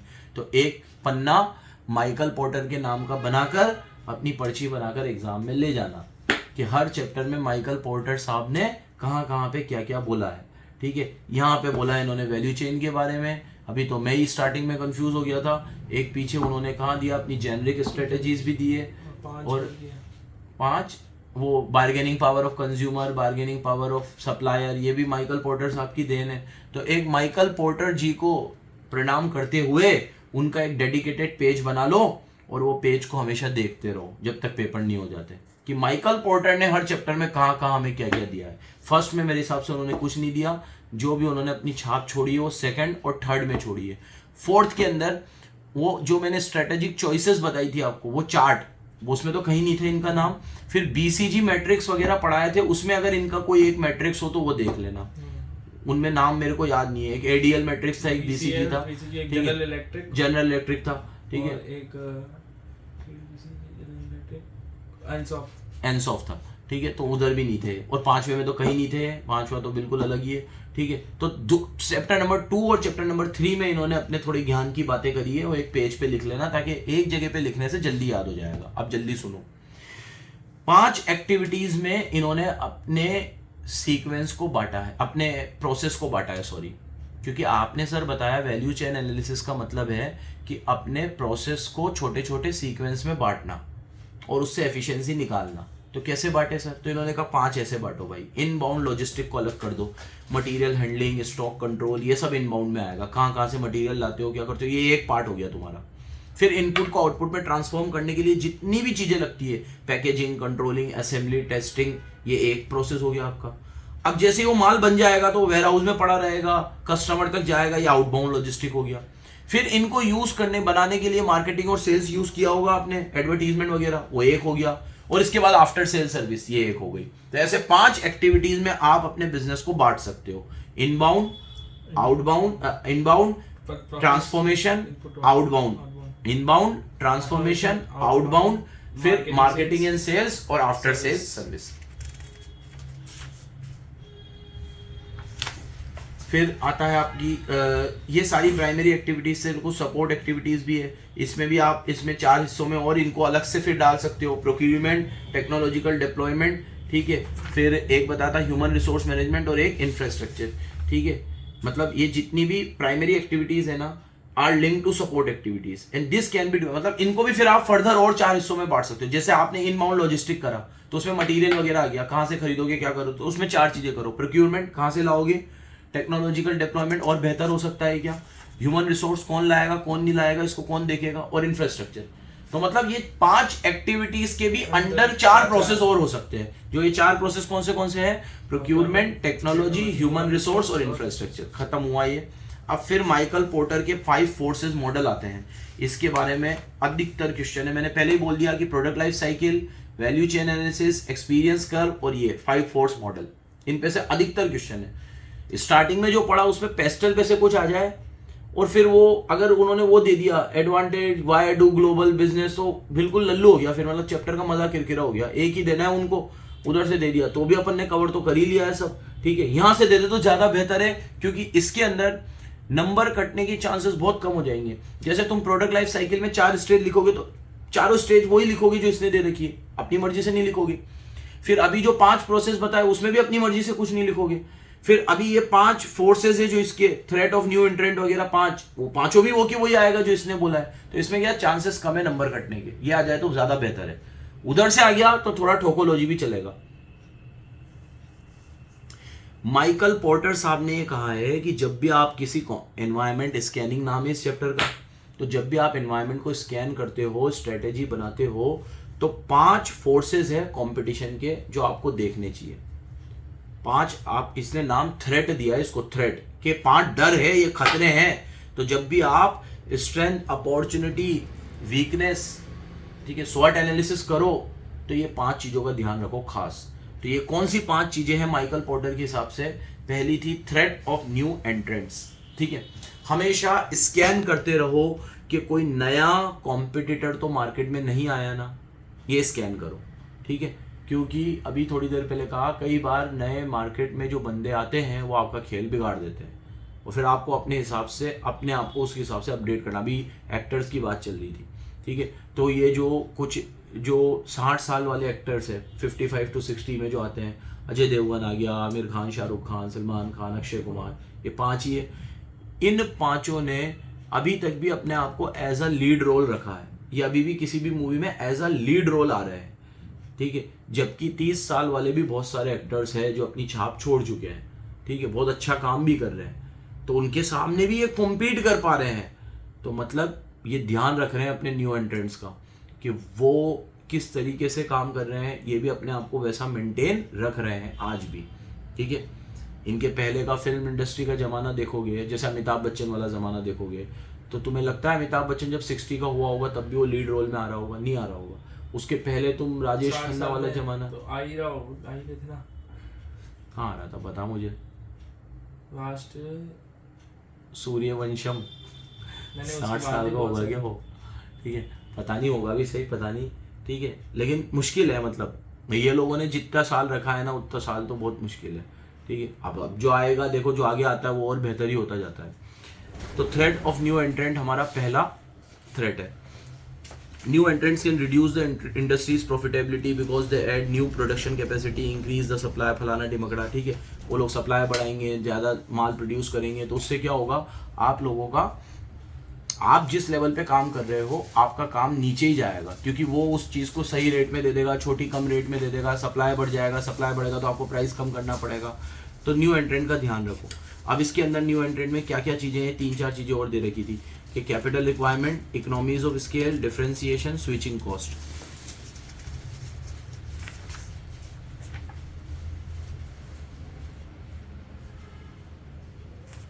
नहीं, ये अलग चीज़ है, सॉरी, ये बताया था मैंने तुम्हें कि न्यू एंट्रेंट के थ्रेट को कैसे रोके, ठीक है, तो ये एक तरीके से टैक्टिक्स बताए थे मैंने। क्या टैक्टिक? पहला, कैपिटल रिक्वायरमेंट, कि अगर आपके बिजनेस में इतनी ज़्यादा कैपिटल रिक्वायरमेंट है कि नई फर्म आ ही नहीं सकती, तो वो अपने आप ही बार्ड हो जाएंगे, वो आगे ही नहीं आ पाएंगे। इकोनॉमीज ऑफ स्केल, आप सारा रॉ मटेरियल इतनी सस्ती रेट में खरीद लो और इतना सस्ते में बेचना शुरू कर दो कि वो आपको कम्पीट ही नहीं कर पाएगा, पैसे में मारो उसे। Economies of scale. डिफरेंशिएशन, अपने प्रोडक्ट को इतना अलग बनाओ, ठीक है, कि वो कितने भी नए लोग आ जाए वो आपको डिफरेंशिएशन के मामले में कॉम्पीट ही ना कर पाए। पहले सेकंड वाले पॉइंट में हमने पैसों से मारा, तीसरे वाले पॉइंट में हम प्रोडक्ट से मारेंगे, ऐसा प्रोडक्ट बनाएंगे, ठीक है, कि वो हमसे कॉम्पीट ही नहीं कर पाएगा, क्योंकि एक तो वो नया है, ठीक है, और हम तो पुराने हैं, वो पुराने में भी हम अलग अलग वैरायटी ला रहे हैं। इसीलिए ये जो कुछ 4-5 बड़े बड़े, ठीक है, सफेद हाथी है,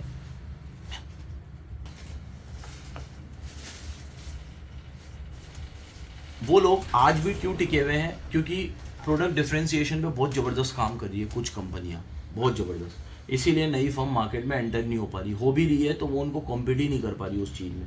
स्विचिंग कॉस्ट, ठीक है, कई बार कस्टमर के दिमाग में बिठा दिया जाता है कि अगर आप स्विच करोगे तो इससे बेहतर ऑप्शन आपके पास क्या है, अगर आप उसके पास जाओगे तो मैं तो उससे बेहतर हूँ, ठीक है। जैसे इसका एक एग्जांपल देता हूँ, मोदी नहीं तो कौन, ठीक है, तो ये नैरेटिव बिठाया जा रहा है कि 144 करोड़ की पॉपुलेशन में हमें उनका कोई अल्टरनेट ना मिले, ऐसा तो है नहीं, लेकिन ये नैरेटिव आपके दिमाग में अगर फिट कर गया तो आप फिर इस नैरेटिव पे चलोगे, ठीक है, तो चल ही रहे हैं, ठीक है। जबकि देखा जाए तो उनकी खुद की ही पार्टी में उनसे बहुत ज़्यादा कैपेबल लोग होंगे, बहुत ज़्यादा, खुद उनकी, दूसरी तो मैं बात ही नहीं कर रहा अभी, खुद उनकी ही पार्टी में, ठीक है।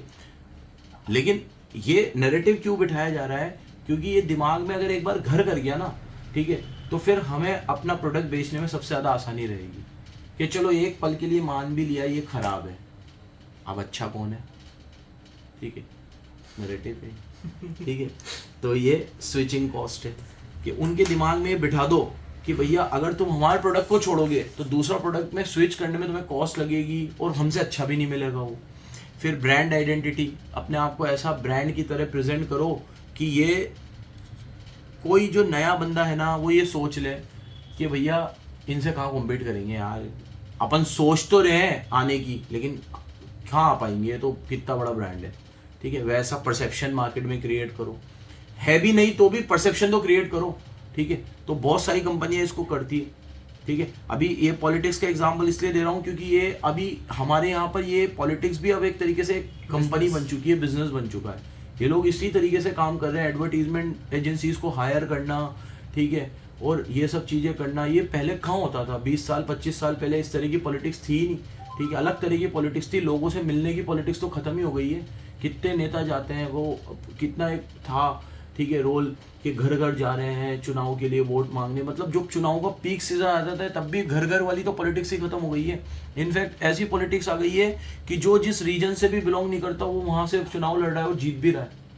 मैं तो इस रीजन का ही नहीं हूँ, तो इस लोकसभा कॉन्स्टिट्यूएंसी से तो मैं बिलोंग ही नहीं कर रहा हूँ अभी, तो मैं आऊँगा कहाँ से? यहाँ मेरा घर भी नहीं है, तो 5 साल में शायद मैं अब अगली बार यहाँ कभी आऊँगा ये भी मुझे नहीं पता, क्योंकि मेरा तो घर भी दूसरी जगह है और मैं रहूंगा भी कहीं और। तो इस कॉन्स्टिट्यूएंसी में कोई प्रॉब्लम भी आई तो मैं अवेलेबल भी नहीं हूँ, फिर भी मेरा 4 बंदा जाएगा और वहाँ पे पैम्पलेट देकर और एक चेहरे के नाम पे मैं वहाँ से भी जीत जाऊंगा, ठीक है। तो कम से कम 20 साल 25 साल पहले ये तो होता था कि वो चुनाव में तो घर घर जा रहा था, कम से कम बाकी तो ना जाए, उस समय तो जा रहा था ले भाई मैं, ठीक है। अब तो वो भी खत्म हो गया। तो ये ब्रांड वैल्यू टाइप चीजें चल रही है अभी हमारे यहाँ, ठीक है। एक्सेस टू डिस्ट्रीब्यूशन चैनल्स, ये भी मैंने तुम्हें कहा था एक फिल्म इंडस्ट्री का एग्जांपल लेकर कि ये जितने भी बड़े बड़े एक्टर है ये सारे डिस्ट्रीब्यूशन चैनल ही अपने पास ले लेते हैं, तो कोई नई मूवी लग ही नहीं पाती। बहुत सारी ऐसी मूवीज होती है जो अपन बाद में कभी देखते तो अपन को लगता है तो थिएटर में भी चलनी चाहिए थी। अभी मैंने रिसेंट में 12th फेल देखी, क्या जबरदस्त मूवी है, बहुत बढ़िया मूवी है, ठीक है।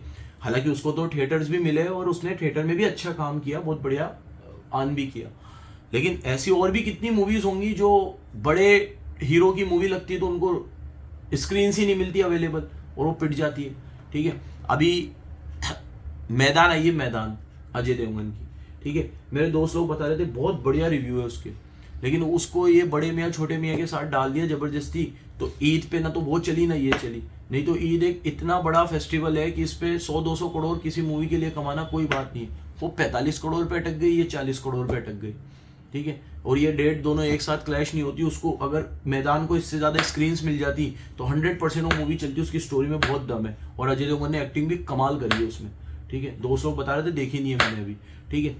तो ये डिस्ट्रीब्यूशन चैनल पे कब्जा कर लेते हैं ये लोग, ठीक है। तो नया एंट्रेंट वैसे ही घबरा जाएगा और एग्रेसिव रिटेलिएट करो। अगर वो कोई चीज हमें 2 बात बोले तो आप रिटेलिएट करके 4 बोलो, 4 बोले तो आप 8 बोलो, एग्रेसिव कैंपेन करो हर चीज का। तो इससे भी न्यू एंट्रेंट घबरा के चला जाएगा। ये याद रखना कैसे न्यू एंट्रेंट को भगाया जाता है, ठीक है। एक तो कैपिटल वाला पॉइंट बताया तुम्हें, ठीक है। एक बताया इकोनॉमीज ऑफ स्केल, एक बताया प्रोडक्ट डिफरेंशिएशन से, एक बताया स्विचिंग कॉस्ट से, ठीक है। एक बताया मैंने तुम लोगों को रिटेलिएट करके, एक बताया मैंने तुम लोगों को ब्रांड वैल्यू बनाकर, एक बताया मैंने तुम्हें डिस्ट्रीब्यूशन चैनल अपने हाथों में करके। यही सबसे बड़ा पॉइंट है, बाकी 4 पॉइंट छोटे देख लो तुम, एक आधे पैराग्राफ में कवर कर रखे। Second, bargaining power of buyer. Buyer की बार्गेनिंग पावर भी हमारे लिए सबसे ज़्यादा ज़रूरी है, ठीक है। कि कॉम्पिटिटिव कंडीशन इंडस्ट्री की ऐसी है कि जिसके अंदर कई बार बायर किंग होता है और बायर का आपको सुनना पड़ता है, ठीक है। बायर किंग है। सर एक बार आप एक एग्जांपल दिया था ना, एग्रीकल्चर का दिया था। इसमें नहीं, एक मतलब एक शायद इसमें आना चाहिए था वो कि आपने बोला था कि ना मतलब बाहर वालों को ऐसे डरा, मतलब कोई इंडस्ट्री यहाँ पर है वो बंद भी नहीं कर पा रही, ऐसे कहीं बताया था आपने। बंद भी नहीं कर पा रही मतलब कोई है लॉस कर रही है और वो बंद भी नहीं कर पा रही, मतलब वो बंद करने में भी उनको बहुत ज्यादा लॉस है क्योंकि मशीन कहीं बिकेगी नहीं उनकी। तो ऐसा क्रिएट कर दो कि देख आना तो मुश्किल ही है, फिर यहाँ से जाना भी मुश्किल है। ऐसा कहीं दिया था आपने एग्जांपल? दिया था शायद, अभी ऐसे तो याद नहीं आएगा, आने दे कुछ टॉपिक। यहाँ पे तो ये है कि बायर्स जो होते हैं ना, उनका बार्गेनिंग पावर ऐसा होता है जो आपको इन्फ्लुएंस करता है कि आपको उसको ही बेचना पड़ेगा। कैसे? वो लोग कार्टेल बना लेते हैं, 4 लोगों ने मिलकर ऐसा कहा कि भैया अपन 4 ही तो खरीदते हैं इससे, अगर अपन चारों एक साथ मिलके बोलेंगे हमें नहीं खरीदना तो ये किसको बेचेगा? एग्रीकल्चर में यही तो होता है। बेचारा किसान मंडी में जाता है, मंडी में ये लोग बोल देते हैं ये आ तो गया है ट्रक के ट्रक भर के गेहूं लेके, ये बेचेगा किसको? मंडी में तो अपन 4 धन्ना सेठ बैठे हैं, चारों धन्ना सेठ मिलकर बोल देते हैं 18 रुपये किलो में लेंगे गेहूं। अब दे किसको? दे कौन लेगा तेरे को? 20 कौन देगा? हम तो चारों 18 दे रहे हैं, इसको दे, मुझे दे। खत्म। बार्गेनिंग पावर इतना वीक है। किसका? किसान का। सेलर का तो वीक है और आपका हाई है। तो ये एक पॉइंट है, बार्गेनिंग पावर ऑफ बायर। ठीक है, ये कब होता है? जब बायर को पूरी नॉलेज हो, बायर एकदम कीड़ा हो इसका। आपकी और मेरे चुन्नू मुन्नू बायर की बात नहीं हो रही, अपन को तो घोल के पी जाए कोई भी। ठीक है, अपन में कहाँ होता अपना कोई बार्गेनिंग पावर स्ट्रांग नहीं होता। ये तो उन बड़े बार्गेनिंग पावर की बात की जा रही है जहां सेलर से बड़ा तो बायर होता है। सेलर बायर को देख के माल बनाता है, जैसे एग्रीकल्चर इसका बेस्ट एग्जांपल है। ठीक है, कि किसान सेलर होकर भी बार्गेनिंग पावर वीक और धन्ना सेठ का बार्गेनिंग पावर स्ट्रांग, और वो साला है बायर और आप हो सेलर। ठीक है, तो बिग बायर्स के केस में होता है ये। अब बार्गेनिंग पावर सप्लायर का भी स्ट्रांग होता है, रिवर्स कर लो इसको, सप्लायर का भी कई बार स्ट्रांग होता है। ठीक है, जैसे मैं जिससे रॉ मटेरियल लेकर आता हूँ वो साला इतना बड़ा आदमी है कि मैं उससे माल ले रहा हूँ तो उसकी गरज होनी चाहिए, लेकिन वो तो मेरी गरज दिखाता है, मेरे से सीधे मुंह बात भी नहीं करता। मैं कहता हूँ भाई साहब ऑर्डर आज आ जाएगा कि आप पैसे एडवांस डाल रहा हूँ, अरे मेरे हिसाब से आएगा माल। ठीक है, आप मत बताओ कब आएगा, मेरे को जब बनेगा तब भेजूंगा। तो इससे पता चलता है सप्लायर का बार्गेनिंग पावर क्या है, स्ट्रांग है। कई बार बायर का स्ट्रांग होता है, कई बार क्या पढ़ा रहा हूँ मैं, ये सब माइकल पोर्टर के हिसाब से स्ट्रैटेजी को एनालाइज करने के थ्रेड से जो आपके सामने आएंगे। तो एक थ्रेट है न्यू एंट्रेंट का, एक थ्रेट है बार्गेनिंग पावर बायर का, एक थ्रेट है बार्गेनिंग पावर किसका? सप्लायर। देख सप्लायर का कब पता चलेगा? प्रोडक्ट बहुत क्रूशियल है, सब्सटीट्यूट अवेलेबल नहीं है, स्विचिंग कॉस्ट बहुत हाई है। मतलब अगर मैं सप्लायर ए से बी पे जाता हूँ तो मुझे बी वो माल कभी देगा ही नहीं जो ए दे रहा है। तो सप्लायर का बार्गेनिंग पावर क्या है? स्ट्रॉन्ग है, मोर कंसंट्रेटेड है। अभी हमें टी शर्ट में बहुत दिक्कत आई, सप्लायर का बार्गेनिंग पावर स्ट्रॉन्ग हो गया हमारे सामने। हमारे स्ट्रॉन्ग होना चाहिए था क्योंकि सीजन का टाइम है, सब लोग बहुत बिजी चल रहे हैं और कोटा में अच्छी टी शर्ट बनाने वाले 3-4 ही सप्लायर है। हमने चारों से कांटेक्ट कर लिया, चारों भयंकर बिजी चल रहे हैं। तो उसमें से एक के हाथ पांव जोड़ के ज़्यादा रेट देकर उससे भी जी हजूरी करके बात करनी पड़ी, भाई साहब भेज दोगे ना, भाई साहब भेज दोगे ना, ऐसा क्यों, कोई है नहीं। ठीक है, और सीजन का टाइम है, इस समय पे सब लोग टी शर्ट प्रिंट करवाते हैं, तो सबके पास अंधी काम है अभी। ठीक है, सारे स्कूल को, क्योंकि उनके लिए तो सीजन है, जो इनके अभी छपेंगी बस उसके बाद फिर वो पूरे साल ठंडे तवे पे चले जाते हैं। ठीक है, तो हमने से क्या गलती हो गई कि हमें जो ऑर्डर नवंबर दिसंबर में दे देना चाहिए था वो हम अभी दे रहे हैं पीक टाइम पे, तो ज़्यादा पैसे में भी हमें वो चीज़ टाइम पे नहीं मिल रही है। You won't believe. तो ये बार्गेनिंग पावर सप्लायर का हाई है। ठीक है, और चौथा पॉइंट आता है नेचर ऑफ राइवलरी, कि आपकी इंडस्ट्री में राइवलरी कितनी है, एग्जिस्टिंग प्लेयर कैसे है। ठीक है, कई बार तो कट थ्रोट होती है जब वो इंडस्ट्री का लीडर होता है, और कई बार अगर आप और वो बराबर हो तो फिर इतनी राइवलरी नहीं होती। लेकिन अगर कभी भी किसी इंडस्ट्री में बहुत बड़ा शेयर बैठा हुआ है ना, तो वहाँ राइवलरी बहुत ज़्यादा होगी। ठीक है, और उससे आपको अपने प्रोडक्ट को बचाने के लिए, अपने प्रोडक्ट को इक्वल मार्केट शेयर लाने के लिए उस राइवलरी को आपको कंपनसेट करना पड़ेगा। तो उसके कुछ तरीके बताए थे, क्या कि rivalry among competitor tend to be cut throat, industry profitability would be low under various conditions. इन कंडीशंस में ऐसा देखने को मिलेगा। कब? एक तो इंडस्ट्री में कोई लीडर होगा तो वहाँ प्राइस वॉर चलेगी, तो वो कम करेगा आप भी कम करोगे, वो कम करेगा आप भी कम करोगे। ठीक है, नंबर ऑफ कॉम्पिटिशंस, कई बार ये तो सिंपल सा पॉइंट है, अगर कंपटीशन ज़्यादा है तो राइवलरी भी ज़्यादा होगी, कंपटीशन कम रहेगा तो राइवलरी भी कम रहेगी। जैसे टेलीकॉम सेक्टर है, यहाँ कंपटीशन कम है, 4-5 कंपनियाँ ही है, तो राइवलरी भी इतनी कट थ्रोट वाली नहीं है, कुत्तों जैसी बिल्कुल, कि रोज़ ही कुछ चेंज हो रहा है, रोज़ ही कुछ हो रहा है। एक प्लान जो तूने देखा होगा साल भर पहले तक वो आप भी एग्जिस्ट कर रहा होगा, कट थ्रोट होती तो रोज़ चेंज आता, आज ये कल वो, कल परसों ये, फिर ये, क्योंकि प्लेयर्स ही नहीं है ना, इतने कम लोग हैं, तो ठीक है मिलजुल के पॉलिसी बनाते हैं। फिक्स्ड कॉस्ट, अगर राइवलरी की हाई फिक्स कॉस्ट है and they feel strong motivation to utilise, ये बाउले जैसा पॉइंट था, मतलब कि अगर आप कोई ऐसा प्रोडक्ट बनाते हो जिसमें हाई फिक्स कॉस्ट आती है तो आप कैपेसिटी को बढ़ाओगे उस फिक्स कॉस्ट को मीट आउट करने के लिए। ठीक है, ये बात इकोनॉमिक्स के पॉइंट ऑफ व्यू से सही है कि फिक्स कॉस्ट अगर बढ़ेगी तो आप अपना कंपटीशन, आप अपना प्रोडक्शन बढ़ा देते हो उस फिक्स कॉस्ट को कोप अप करने के लिए, कवर करने के लिए। ये बात सही है, लेकिन ये पॉइंट यहाँ कोई फिट नहीं बैठ रहा कि राइवलरी के अंदर कि ये ऐसा कोई राइवल ऐसा कर रहा होगा, तो ऐसा तो राइवल बहुत सही चीजें कर रहा होगा, हम क्या ध्यान देंगे इस पे। ठीक है, एग्जिट बैरियर ये एक सिंपल पॉइंट है कि अगर राइवलरी, ठीक है, मतलब अगर एग्जिट बैरियर से निकलने में दिक्कत है, यहां बताया था मैंने वो पॉइंट कि अगर निकलने में दिक्कत है, कोई ऐसी चीज है कि जो आप बनाते हो उसके बाद आप उस चीज को बेचना भी चाहो, मशीनें वगैरह को, इंडस्ट्री को बंद करना चाहो, तो बहुत मुश्किल है उसको बंद करना। तो इस केस में आपकी राइवलरी और बढ़ेगी, क्योंकि कंपटीशन कभी कमी नहीं होगा, बढ़ेगा ही बढ़ेगा, क्योंकि उसे एग्जिट करने के लिए बहुत पैसा चाहिए और वो उनके पास पैसा नहीं, तो लॉस में भी जा रहा होगा तो भी बनाता रहेगा, क्योंकि एग्जिट में उससे ज्यादा पैसा लग जाएगा। ठीक है, तो rivalry among competitor decline if competitor leave the industry, अगर छोड़ दे तो बढ़िया है, बट अगर एग्जिट बैरियर है तो वो छोड़ ही नहीं पाएंगे, तो दिक्कत होगी। तो यहां पे दिया था मैंने,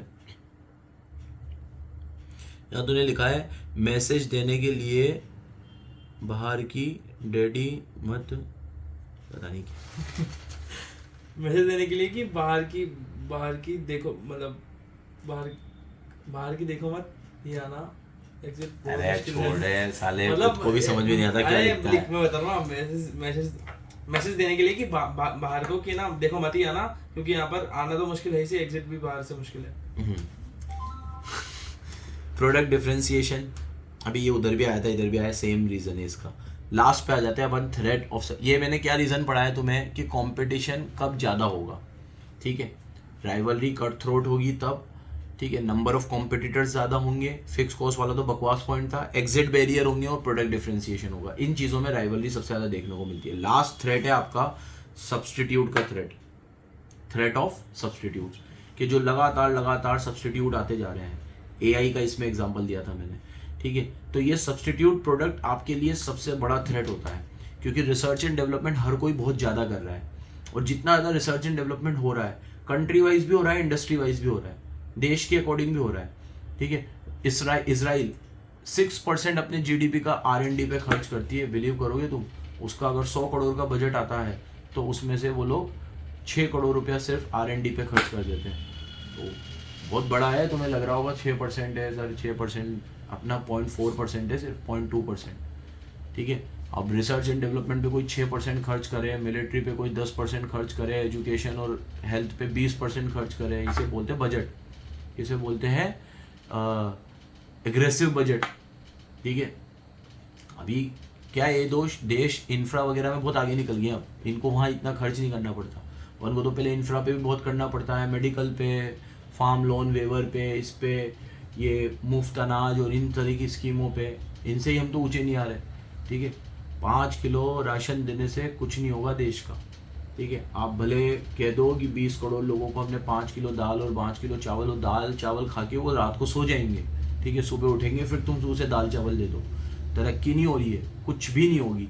ठीक है, तो इन सब चीज़ों पे खर्च करना पड़ता है। अब इन चीज़ों पे जितने दूसरे देश खर्च करते जा रहे हैं ना, ये हमारे लिए थ्रेट बनते जा रहे हैं, क्योंकि ये नई ऐसी चीज़ निकालेंगे जो हमारी चीज़ को ओवरराइड कर देगी कल। तो हमारी जो चीज़ अच्छी भी चल रही है ना, वो चीज़ भी बिकना बंद हो जाएगी, क्योंकि ये R&D पे बहुत खर्च कर रहे हैं।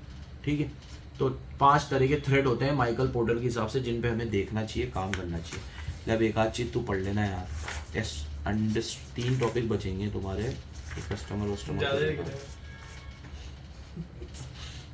अच्छा हाँ, एक लैंडस्केप वाला भी है, एक अगली वीडियो में कवर कर लेंगे इसको, बहुत लंबी हो जाएगी।